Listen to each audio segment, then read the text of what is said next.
जुन्नर तालुक्यातील सर्व पत्रकार बांधवांना माझा नमस्कार। मी काल आपणा सर्वांना आवाहन केलं होतं की मला तुमच्याबरोबर संवाद साधायचा आहे। तुम्ही माझा आदर करून आपण हजर राहालात आणि सोशल मीडियाच्या माध्यमातून सर्वसामान्य जनतेला समजलं पाहिजे की जुन्नर तालुक्यात काय चाललंय। पत्रकार मित्रांनो, जुन्नर तालुक्याचे लोकप्रतिनिधी जुन्नरला येण्याच्या अगोदर हे मुंबई येथे कार्यान्वित होते। त्यांचं कार्यक्षेत्र मुंबई वाशी येथे होतं। वाशीमध्ये ते काय करायचे? फ्रूट मार्केटमध्ये दलाली। माझेही सासरे दलाल होते, मी त्यांच्या सानिध्यात होतो। शेतकऱ्याचा माल मार्केटला जायचा, 100 रुपयाची जर विक्री झाली असेल तर त्याची पट्टी 80 रुपयाची बनवायची, म्हणजे 100 रुपये ते 20 रुपये बाजूला ठेवायचे। 80 रुपयाच्या पट्टीमध्ये 60% कमिशन लावायचं आणि शेतकऱ्याला ती पट्टी द्यायची, म्हणजे 100 रुपयामध्ये 27 रुपये असे बाजूला करायचे। आजही तीच परिस्थिती जुन्नर तालुक्यात हे महाराज करत आहेत। त्यांनी परवा वक्तव्य केलं ओतूरमध्ये उद्घाटन करत असताना, मी 48 तासामध्ये मीडियाची दांडकी बंद करणार। मला त्यांना सूचित करायचंय, आमदार साहेब, ज्या दांडकेच्या जीवावर आपण मागची विधानसभा जिंकून आलात, ह्याच दांडक्यांनी तुमचा विजयी केलाय, तुमच्या सर्व बातम्या केल्यात, सर्वसामान्य जनतेपर्यंत तुमची बातमी पोहोचवली आणि त्याच दांडक्याच्या मुळावर आपण आता उठलात काय? आरटीआयचे कार्यकर्ते घरी खायला नाही म्हणतात आणि सर्वसामान्य जनतेला सांगतात काही लोक ब्लॅकमेल करतात। मी लोकप्रतिनिधींना आव्हान करतोय, आमदार साहेब, आरटीआयचा कोण कार्यकर्ता आहे त्याचं नाव सांगा, तो कुणाला ब्लॅकमेल करतोय त्याचं कार्यक्षेत्र सांगा। कुणावर तरी शिंतोडे उडवू नका। जर तुमच्याकडे खरोखर पुरावे असतील तर तुम्ही त्यांच्यावर शिंतोडे उडवा। मीडियाच्या लोकांना म्हणतात, सकाळी तुम्ही मातीची बातमी करता आणि संध्याकाळी पॉकेट घेता। कोणी घेतलंय वो पॉकेट? कुठल्या मीडियावाल्याने पॉकेट घेतलंय? मातीचे, वाळूचे, मुरमाचे धंदे करणारे कोण आहेत हे जुन्नर तालुक्याच्या जनतेला सर्वांना माहीत आहे। याच्या मागे करता करता आकार कोण आहे? ह्या आकाचा वरदहस्त कोणाला आहे? जुन्नर तालुक्याची जनता शून्य आहे, त्यांना सांगायची गरज नाही। आमदार साहेब, अजूनही वेळ गेलेली नाही। बोलताना तारतम्य ठेवा, भान ठेवा। कुणावर शिंतोडे उडवताना विचार करा। आपण एक काचेच्या घरात राहताय, काचेच्या घरात राहून दगडी मारू नका। तो दगड तुम्हाला आज ना उद्या गुमराह करील, मग त्यावेळी तुम्हाला आठवण येईल आपण करतोय काय। फक्त बोलायचं, कर्तृत्व झिरो। अरे शासनाने निधी दिलाय, आम्ही कर भरतोय, आम्ही टॅक्स भरतोय, आम्ही पाणीपट्टी भरतोय, त्याच माध्यमातून शासनाला आमचे पैसे जमा होतात आणि तोच निधी येऊन त्याची डेव्हलपमेंट होते। आमदार साहेब, आपण नवीन काय करत नाही। डॉक्टर बाबासाहेब आंबेडकर यांनी संविधानाने दिलेला अधिकार, त्या अधिकारावर गदा आणण्याचं काम जुन्नर तालुक्याचे आमदार करतात। पण आम्ही त्यांना घाबरणार नाही, त्यांच्या दमबाजीला घाबरणार नाही, त्यांच्या दादागिरीला घाबरणार नाही, त्यांच्या गुंडागर्दीला घाबरणार नाही। आमचा लढा आम्ही असाच शेवटपर्यंत चालू ठेवणार आहोत। आम्ही कुठे चुकलो असेल तर जरूर तुम्ही आम्हाला दाखवा की तुम्ही चुकीचं करताय, पण तुम्ही 100 वेळा चुकताय। आमचा माणूस 11व्या वेळी चुकला असेल त्याला डोक्यावर घेऊन तुम्ही आपटताय.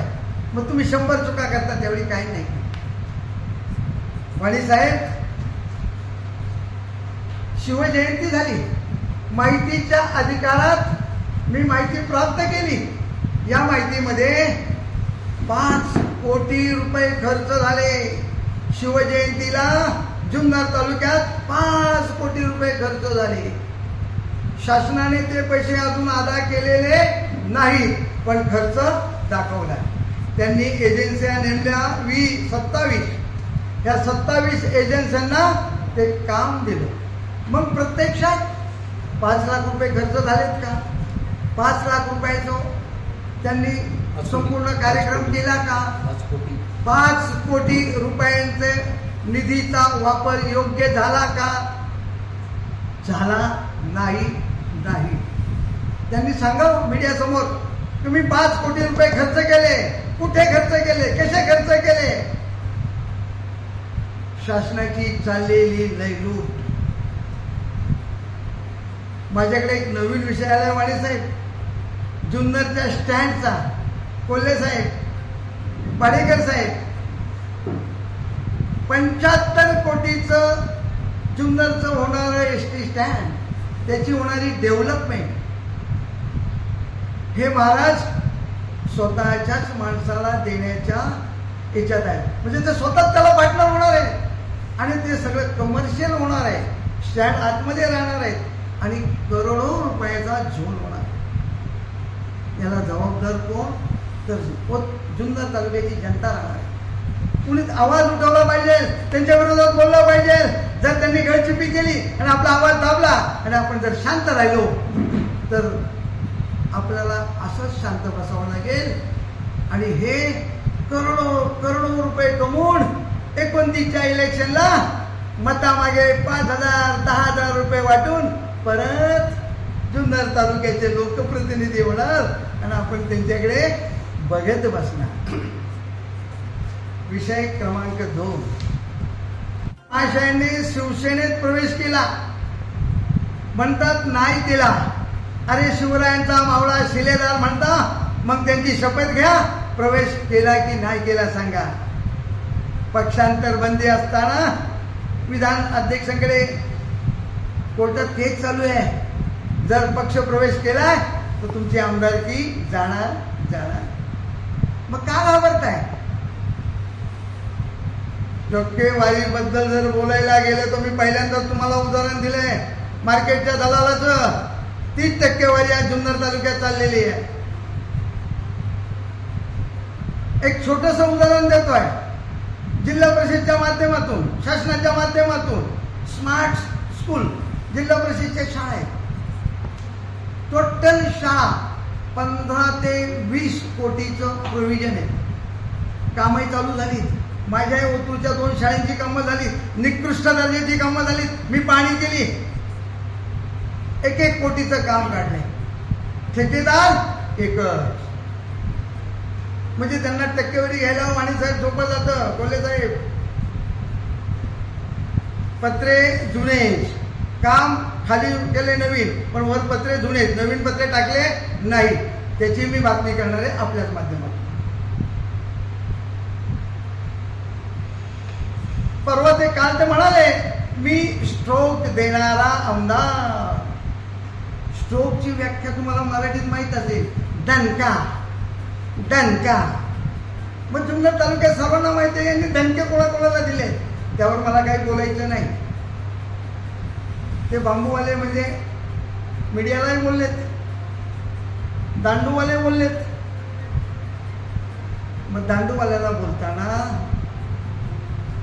त्यांनी तारतम्य ठेवलं पाहिजे होतं की सोशल मीडियाचं माध्यम हेच आपल्याला सर्वसामान्य जनतेच्या घराघरात मोबाईलच्या माध्यमातून जाईल आणि सर्वांना त्याची माहिती मिळते. जर जुन्नर तालुक्याच्या पत्रकारांनी, मीडियाने ठरवलं की शरददादा आमदारावरती बहिष्कार टाकायचा, तर यांच्या बातम्या कोण करणार? यांना प्रसिद्धीला कोण आणणार?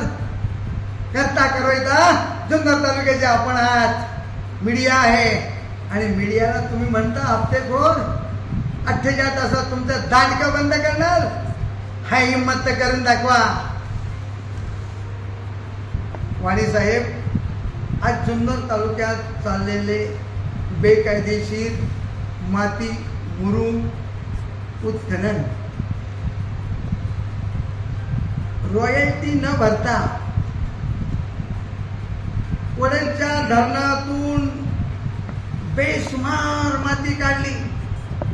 माती माफिया कोण आहेत? ह्या महाराजांचे. माती काढत असताना हे महाराज परवा म्हणाले की माझे कार्यकर्ते दिनदुबळे आहेत. जर तुमचे कार्यकर्ते दिनदुबळे आहेत, एका कार्यकर्त्याकडे 2-2 डंपर, 1-1 जीसीबी, 1 कोटीची प्रॉपर्टी, एक डंपर जर मातीचा भरला आणि तो जर बाहेर विकला तर त्याचे येतात 20,000 रुपये. डंपर भरण्याला खर्च येतो 4,000 रुपये. त्याचे शिल्लक राहतात 16,000 रुपये. तो दिवसातनं 5 ट्रिप मारतो, 16-85,000 रुपये हा दिनदुबळा कार्यकर्ता दिवसाला कमवतो. आणि आरटीआयचे कार्यकर्ते, त्यांना खायला अन्न नाही. आणि ही मीडियाची दांडकी बंद करणार आणि माझ्या कार्यकर्त्यांना मी करोडोपती करणार, असे हे जुन्नर तालुक्याचे आमदार.